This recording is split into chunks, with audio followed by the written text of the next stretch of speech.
The gospel music industry needs an overhaul, period. After last night's show, it's an indicator that we just need a complete reset. Like what are we doing? Are we allowing this to happen over and over again and wonder why the gospel music industry is dying? Come on, man. In order to have something different, you have to do something different. So we need people in the room that know gospel music, that's in the trenches of gospel music, that's advocating for the genre as a whole and not one particular person. It's already a small genre.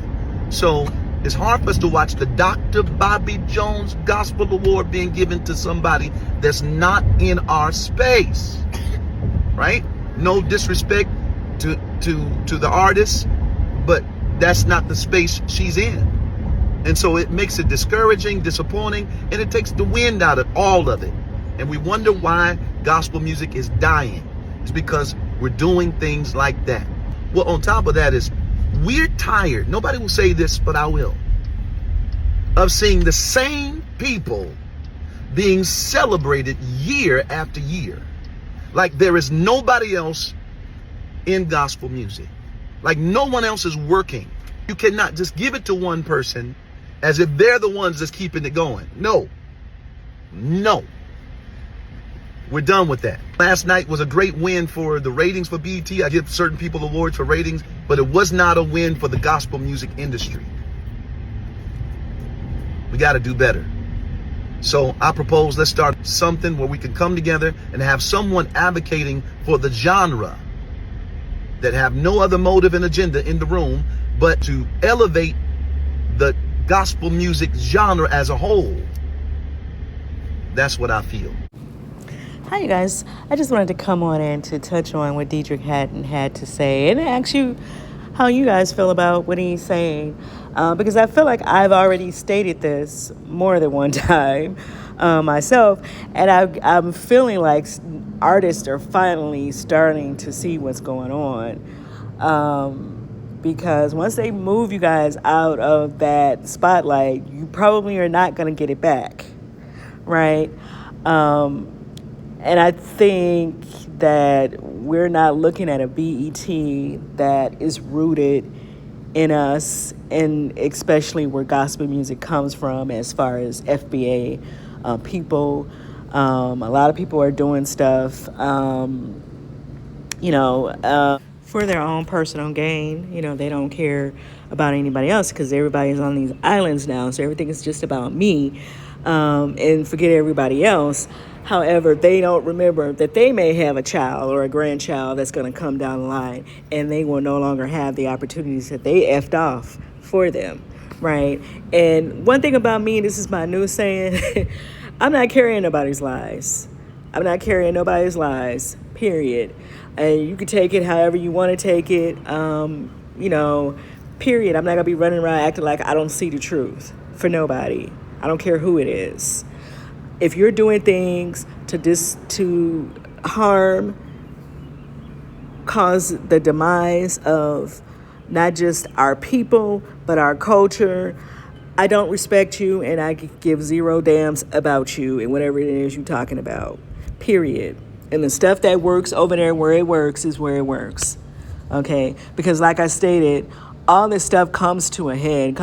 You temporary, you have your trip, you got what you wanted to get out of it, but then like I said, you're ruining something that could benefit your child or grandchild in the future, right? Which is stupid. But people don't use common sense. They're, when they're doing stuff. And I do agree with Deidre, because I had already said that as well, that gospel music was the only genre that we technically had left, because there was a standard to it, right? And because normally people who go into gospel music come out of the church, right? And so a lot of these artists that's especially out here today do not come from our culture. And so you wouldn't expect to see them in gospel music. But however, I guess they're going to try to figure out a way to kind of get them over there, because they don't want to give these awards to our people. And people have to start realizing that, first of all, BET is not owned by black people, and whoever they got over there that's supposed to be a representation of people of color, That's just what they are, a representation of people of color, not necessarily the people who started these genres. Okay, there is a difference. And the sooner people start realizing that, the better off you're going to be. When you start realizing that people got agendas out here. Okay, people have agendas out here. And I was going to go deep, but I just wanted to come on here and just talk about what Deitrick was saying. Let me know what y'all think about it. Do you feel like this is that makes sense to give somebody who's in hip hop, who use all kind of foul language, say all kind of derogatory stuff, a gospel award simply? I guess she said, I don't know the song. She was saying it's a collaboration, because I don't listen to her. She's not my she's not my generation. I'm not going to be listening to her.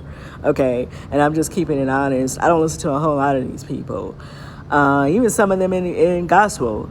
And I'm just being honest, but there are some young people that I do like. And once again, why not give that award to the young people that's in gospel music? Why not use that opportunity to promote them, right? To give them the acknowledgement that they deserve. Why give it to somebody just because the industry is telling you to do it? Because that's how it looks. It definitely looks crazy. She probably don't even know who Dr. Bobby Jones is. And let's just keep it real about that. But let me know what y'all think, and I'll see you guys in the next video. Thing went viral, didn't it? Everybody just inhale and exhale. Breathe in and breathe out. It's okay, y'all. It's just an opinion. And I have the right to my opinion. And I meant what I said. It's obvious that we struck a chord because it's on the minds and hearts of people all over. Let me just say, what I'm saying is not about Glorilla. Like, Glorilla didn't choose herself. Somebody made the decision to give her the Dr. Bobby Jones Gospel Award. This is about honoring and respecting those artists who put their blood, sweat, tears, and years into this business, the gospel music industry, to keep it alive when nobody's thinking about it. And giving them their flowers while they're yet alive and working hard in the industry that's already tough. The gospel music industry, the audience, everything about it is tough.